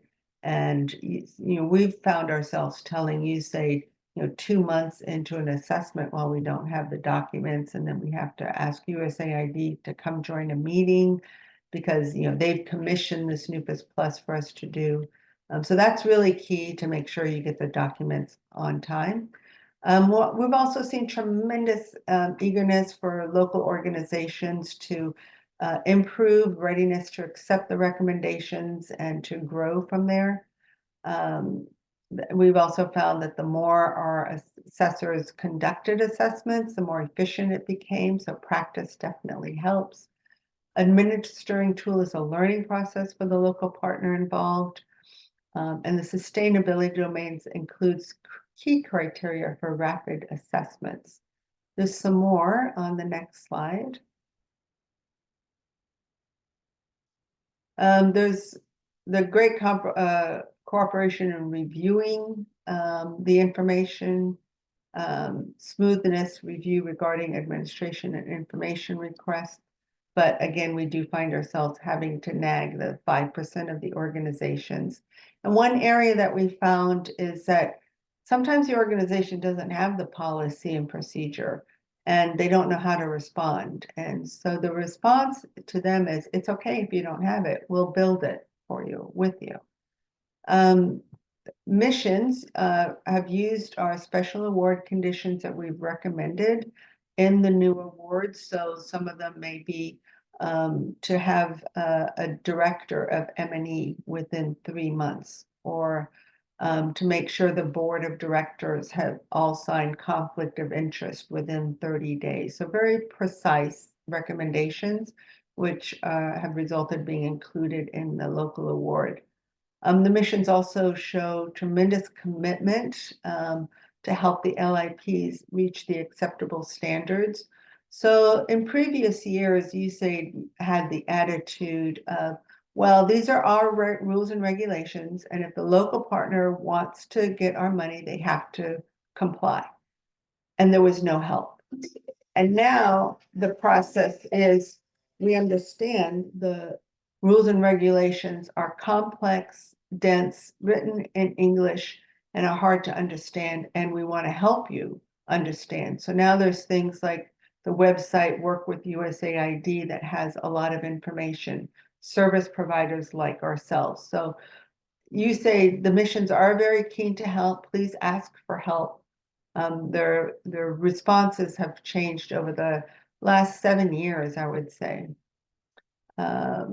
Missions are willing to provide the materials for local country legal requirements. So if you're being funded in a regional, you have submitted a regional proposal and you're not registered in one country, the mission is very willing to help you get registered in that country. And that mission staff are also keen to learn how to use the NUPAS Plus 2.0 and managing local awards. Next slide. So the lessons we've learned is that each organization is unique. Even though I shared with you some results, it doesn't apply to all the organizations, because each organization has a way of being fully compliant and not compliant.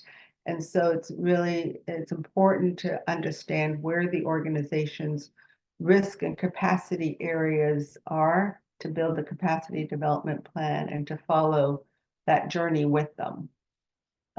We've also found that USAID is sending to us very high performers in terms of targets, and they want to keep those organizations achieving targets, and they want to help build the capacity to meet all the financial and compliance standards. We also found that even in high scoring domains, there are high risk areas which need to be strengthened. So even if one domain got a 3.5, which is an excellent score, there could be a criteria in there that only got a 2.0. So it's important not to generalize, but to look at the very specific areas. And we've also found most of our support has been in finance, internal control, legal, procurement, and M&E. Next slide. Okay, well, that ends our presentation. We wanted to launch the NUPAS Plus 2.0 and make it available to people. We will be having a repeat of the webinar, and we also have a poll for you to respond now if you're interested in more training. So Melissa, could you launch that simple poll? Would you be interested in additional webinars that go into more detail? We will be hosting this in French and in Portuguese soon, and we will be providing a training. Okay, let's see. Any more questions? There are a few. I think Gultene has a couple prepared, and then I have a couple after that. Gultene, if you want to go ahead. Yeah, so there is someone who asked a question regarding like if a prime partner is required to follow up through some of the capacity gaps with a local partner, like with subgrantee, especially if subgrantee is under a performance-based contract. How far should the prime go with capacity building when they have like a performance-based contract with a local partner? That's a very good question, and ASAP has been commissioned to work with a lot of organizations that have fixed amount awards. They have a prime, and the prime is doing capacity building, but usually it's only in the technical area. Usually it's not in the board leadership, the board governance, the financial management systems. But USAID is changing its attitude on this, and they want all primes to support subrecipients. So that means primes, local primes, need to include activities in your budget. So if you're going to have a training for your subrecipients, include that. If you're going to have more site visits, if you're going to embed somebody in that local organization to provide hands-on support, it's all very important to include in the budget. The main reason why primes do not provide full capacity support is that they too did not budget it. They often, what we've seen is they'll do some capacity assessments, some capacity support in areas of highest risk, but not the whole thing. So we have found that international primes or primes with local partners that don't have sufficient budgeting to do this aren't in the position. So very important to include it in the budget. Next question.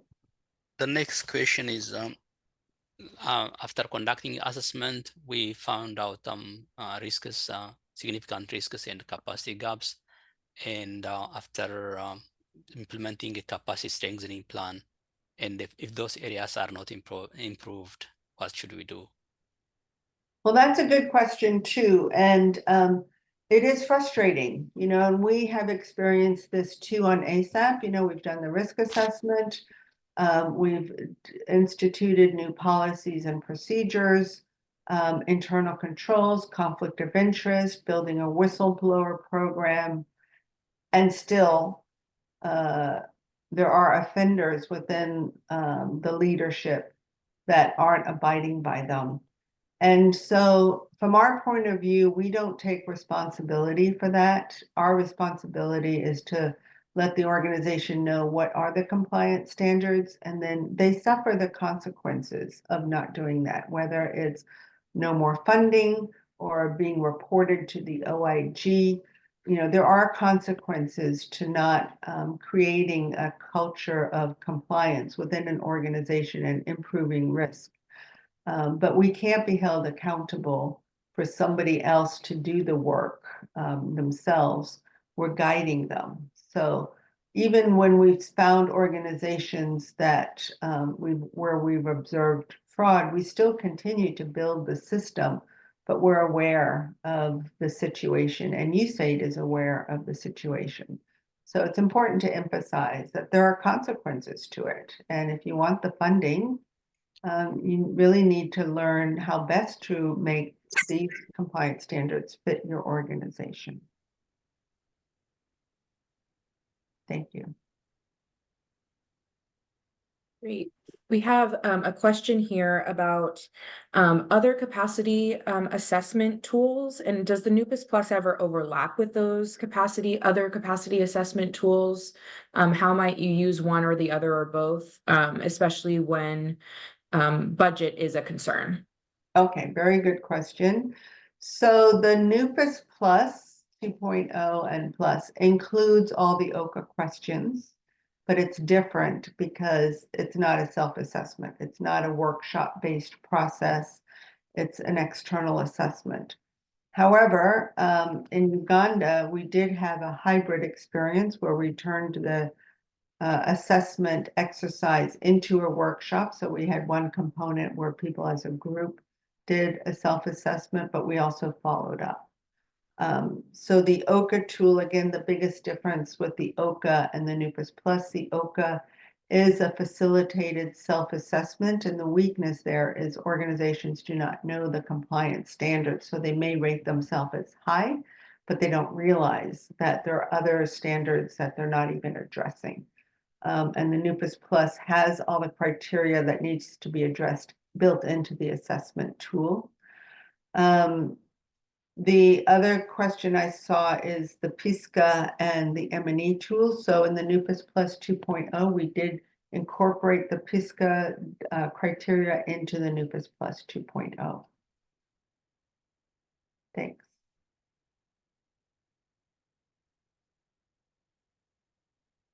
Sorry, I was on mute. So thank you. There's a couple questions here on where the 10% de minimis might fall in the NUPAS assessment. And then a follow-up to that is it mandatory to report indirect costs to USAID? I would imagine that's yes, but you can go ahead and elaborate. Well, you would be wrong. So that's the beauty of the 10% de minimis. You do not have to report on it. And if USAID asks you to report on it, you can show them the guidelines that this 10% de minimis is to offset your indirect costs, and you can use it any which way you want. Missions aren't fully aware of this, and I have even seen one organization that lost its funding because the condition was they would get 10% de minimis with the expectation that they would diversify their funding in 3 years, and they weren't able to.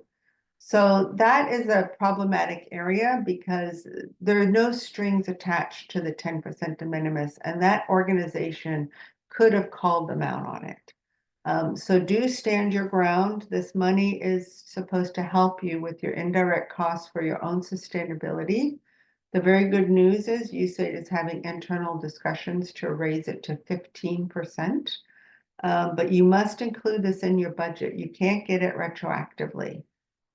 So again, USAID requires reporting on all the direct costs, but if you have an indirect cost and a 10% de minimis, you're not required to. So remember, when USAID asks you for you to say, we've agreed, this is in the new documents on the 10, maybe 15% de minimis. Next question. The first part of that question was where does a 10% de minimis fall within the NUPAS? Where might you assess that and the management of it? So let's see, there is a question of, do you have the 10% de minimis? Because I showed it in our example of how to score. So it's I believe it's in the financial management under indirect costs. So to get the lowest risk, highest score would be a 4. So that would be the organization has a negotiated indirect cost agreement with USAID and NICRA. I don't know of local organizations that have gotten a NICRA in the last several years. I know of some that got them 10 years ago in South Africa, but I have not seen other organizations get it. We are helping organizations advocate for it. The most important part is to have your accounting system very clear that you capture direct and indirect. And then, so the next category to getting a 3, medium risk, is that you have the 10% de minimis. And then there's a 2 and a 1 score there as well. Next question. We have a couple of questions on bridging a budget gap when trying to work on capacity development and running a NUPAS assessment. How might you bridge that gap, especially when there's an award ceiling or you're already fully funded and it's not already in the budget? So 1, make sure it's in the next year budget. 2, there are ways to do the assessment. During COVID, we did do these virtually, and we went to the Supreme Audit institutions in different countries to verify that a virtual assessment, a virtual audit qualifies. So that was the basis for us telling USAID that we can still do these virtually. So that's much more cost efficient. And in order to do the verifications, what we did was to have an assessor with a camera on their phone, and then we would just ask them to randomly, or somebody on the ground, the assessor would ask them to randomly pick different policies and procedures. So the assessor would say, please show me your conflict of interest policy. And then they would show it, like the number of people who have signed that policy. So there is a way to do verifications using your phone camera. But again, that's tricky as USAID moves more into localizations. They'll be seeing this more in budgets, doing the risk capacity assessments as well as the capacity strengthening.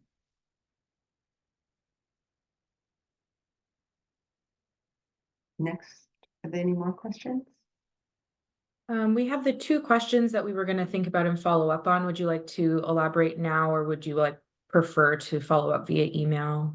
I'd like to confer with our assessors and then send an email out to the attendees. Great.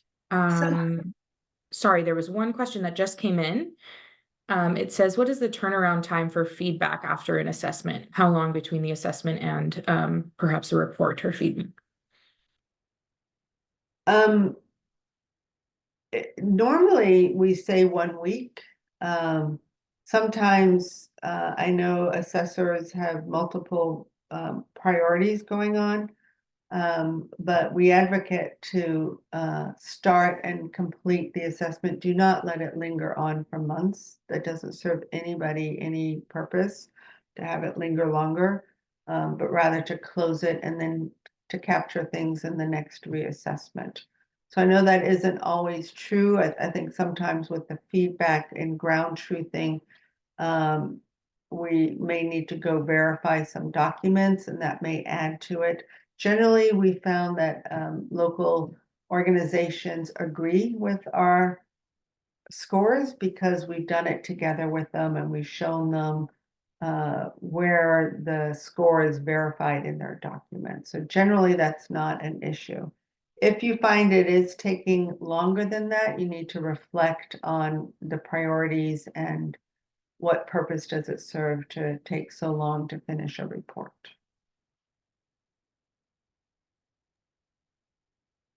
Okay. Those are all the questions. The remaining 2 we can follow up via email. I see one question of certificate of attendance. So we don't have that for the webinars, but we do have it for training. And the reason we did this poll was to see if there's sufficient interest for us to do a full-fledged training.